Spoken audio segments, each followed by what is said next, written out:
Social media താരം റിൻസി മുംതാസിനെ വീണ്ടും ലഹരിയുമായി police പിടിച്ചു. ഏകദേശം 4 ഗ്രാം MDMA ആയിട്ടാണ് ഇപ്പം പിടി വീണിരിക്കുന്നത്. കൂടെ 3 പേരൂടെ ഉണ്ട്. നെടുമ്പാശ്ശേരി പോലീസാണ് റിൻസി മുംതാസിനെ അറസ്റ്റ് ചെയ്തിരിക്കുന്നത്. എറണാകുളത്തെ MJ റെസിഡൻസിയിൽ വെച്ചാണ് അറസ്റ്റ്. വാഴക്കാല സ്വദേശി മുഹമ്മദ് റിഷ, ആലുവ അഭിജിത്ത്, നൂറനാട് ബിജു എന്നിവരാണ് ഇവരുടെ കൂടെ കാണപ്പെട്ടത്. MJ റെസിഡൻസിയിൽ സ്വന്തമായിട്ട് മുറിയെടുക്കും. ആവശ്യക്കാർക്ക് ലഹരി അവർ മുറിയിലിരുന്ന് ഉപയോഗിക്കാം. അവിടെ കച്ചവടവും നടക്കും. ഇതാണ് പതിവ്. 2025 ഈ റിൻസിയെ അന്ന് പോലീസ് അറസ്റ്റ് ചെയ്തിരുന്നു. അവർ വളരെ ഫേമസാണ്. യൂട്യൂബിലും ഇൻസ്റ്റഗ്രാമിലുമൊക്കെ താരമാണ് റിൻസി കോഴിക്കോട് ഫറോക്ക് സ്വദേശിനിയാണ്. 2025 MDMA വാങ്ങാൻ വേണ്ടി 10 ലക്ഷം രൂപ മുടക്കിയിട്ടുള്ള വ്യക്തിയാണ് എന്ന് റിൻസി പറയുകയും ചെയ്തു. സോഷ്യൽ മീഡിയയിൽ ധാരാളം ഫോളോവേഴ്സുള്ള താരമാണ്. അവർ സിനിമാ രംഗത്തും യുവതാരങ്ങളുടെ ഇടയ്ക്ക് വളരെ ഫേമസാണ്. പല സിനിമയുടെയും PR വർക്ക് ഇവർ നടത്താറുണ്ട്. ഒബ്സ്ക്യൂർ എൻ്റർടൈൻമെൻറ്റിൻ്റെ ഭാഗമായിരുന്നു റിൻസി എന്ന് അന്ന് വാർത്ത വന്നിരുന്നു. റിൻസിയെ പിന്നീട് ഒബ്സ്ക്യൂർ എൻ്റർടൈൻമെൻറ്റ് തള്ളിപ്പറഞ്ഞു.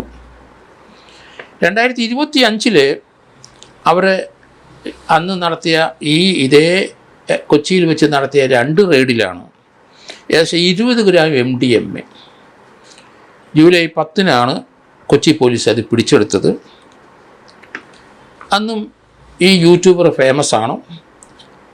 ലഹരി സിനിമാ രംഗത്തുള്ള യുവ താരങ്ങൾക്ക് കൊടുക്കുന്നത് ഇവരാണ് എന്ന് പറയുന്നു. അന്നും അത് സംഭവിച്ചു. ഇവർ ഈ ലഹരി വിൽപ്പന നിന്നിട്ടില്ല. ഇവരുടെ സുഹൃത്ത് യാസർ അറാഫത്ത് എന്ന് പറഞ്ഞാൽ അയാളും ലഹരി വിൽപ്പനക്കാരനാണ്. അയാളും നൊട്ടോറിയസ് ആണ് ഈ കാര്യത്തിൽ. ലഹരി ബാംഗ്ലൂരിൽ നിന്ന് എത്തിക്കുന്നതും മൊത്തമായി കൈമാറ്റം ചെയ്യുന്നതൊക്കെ യാസർ അറാഫത്താണ്. ആവശ്യക്കാർക്ക് യാസർ അറാഫത്ത് ഇത് എത്തിച്ചു കൊടുക്കുകയും ചെയ്യും.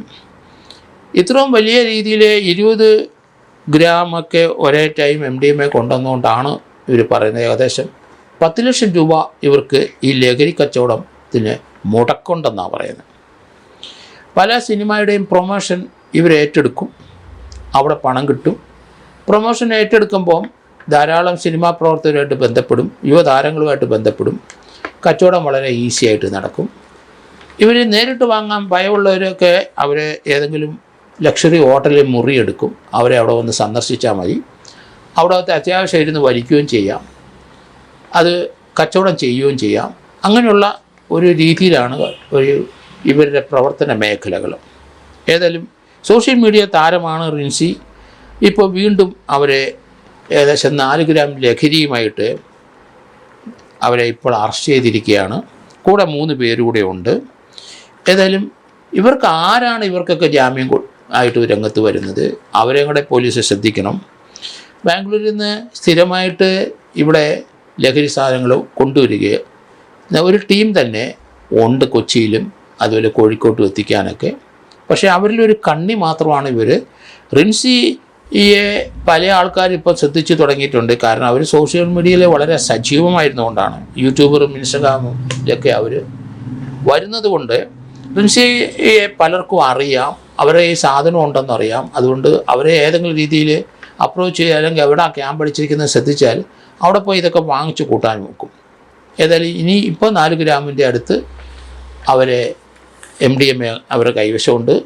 തീർച്ചയായിട്ടും അത് കൂടുതൽ ഗ്രാം ഉള്ളതുകൊണ്ട് നല്ലൊരു ശിക്ഷ ലഭിക്കും എന്നാണ് കരുതുന്നത്. ഇവർ ജാമ്യത്തിൽ പോകുന്നതിന് മുമ്പ് ഇവരുടെ കുറ്റച്ചാർജ് കൊടുത്ത് ഇവരെ ഈ റിൻസിയെയും ആ 3 പേരെയും തട്ടി അകത്ത് വിടുന്നതാണ് നല്ലത്. കാരണം നമ്മുടെ കുട്ടികളെയെല്ലാം ഇവർ വഴിപിഴപ്പിക്കും.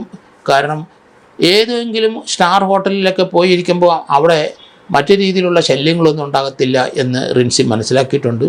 യാസർ അറാഫത്തിനും അതറിയാം. ഏതായാലും ഈ കൂടെ യാസർ അറാഫത്തിനെ അറസ്റ്റ് ചെയ്തിട്ടുണ്ടോ ഇല്ലെന്ന് നമുക്ക് മനസ്സിലാവും. 3 പേര് അല്ലാത്തവരാണ്. യാസർ അറാഫത്തിന് ഇതിന് പങ്കുണ്ടെങ്കിൽ അയാളെ ഇതിനകത്ത് പ്രതിയായി ചേർക്കണം. അയാളുടെ ഇപ്പം ജയിലിലാണോ വെളിയിലാണോ എന്നും നമുക്കറിയില്ല. എന്തായാലും MDMA കേസ് ഇത്രയും കൂടുതൽ ക്വാണ്ടിറ്റി വരുമ്പം ഒരു 10 വർഷമെങ്കിലും മിനിമം കൊടുക്കാൻ കഴിയണം പോലീസ്, പ്രോസിക്യൂഷന് അങ്ങനെ നടത്തി ശിക്ഷിച്ചെങ്കിൽ മാത്രമേ നമുക്ക് നമ്മുടെ കുട്ടികളെ രക്ഷപ്പെടുത്താൻ കഴിയുള്ളൂ.